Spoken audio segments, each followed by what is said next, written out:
Alors, bonjour tout le monde, je suis Nuseta Kedi, cofondatrice de cette magnifique aventure qu'a été GHE et aujourd'hui qui est devenue Terra Aquatica.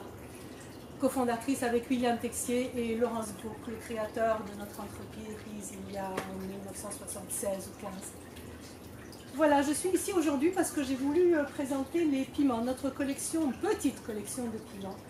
Vu qu'il y en a 1, 2, 3, 4, 5, 6, 7, 8, il y en a une petite dizaine.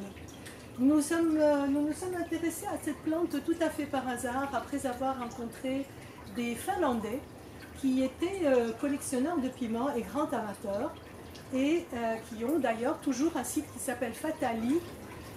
Et ces gens-là m'ont fait remarquer que le piment ça se cultive très très bien en hydroponie. Je ne sais pas s'ils continuent à le faire sous cette forme-là, mais en tout cas c'était comme ça qu'on s'est connus. Et donc, ils m'ont expliqué l'intérêt de cultiver des piments. Alors, j'ai appris aussi que les piments, ils ont des forces différentes. Et plus ils sont forts, plus certains amateurs les aiment. Il y a une échelle qu'on appelle l'échelle de Scoville, qui, si ça vous intéresse, vous permettra de connaître, une fois que vous avez le nom de votre piment, de savoir la force de sa force. Donc ici, nous avons par exemple un piment à 5 couleurs. C'est un piment qui est très fort, qui fait partie, je crois, des habaneros, mais je ne suis pas sûre.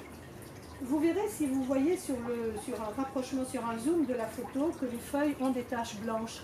C'est juste dû à un traitement que nous venons de leur faire avec de la poudre de silicate pour empêcher l'humidité. Vous savez, avec l'époque maintenant, remarquez, il ne pleut pas beaucoup. Mais bon. Ici, vous avez des piments cloches. On les a ramenés du Liban.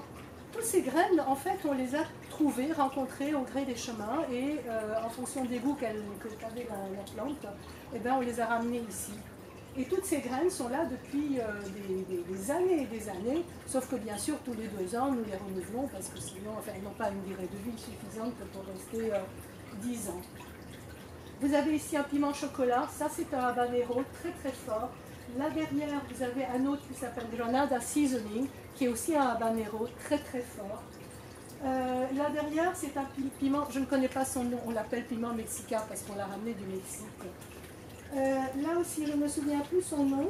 Ça a l'air d'une plante décorative, mais il est très beau et franchement, je ne l'ai pas goûté depuis très longtemps, donc je ne saurais pas vous dire. Et ensuite, celui-ci, Aeretama Binquininho. Je suppose qu'il doit être brésilien. Et en fait, c'est un piment doux, extrêmement parfumé, extrêmement aromatisé.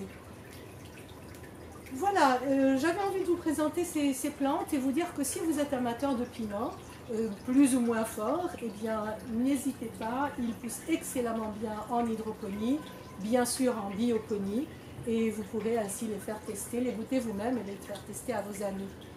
Eh bien, bon appétit et puis à bientôt.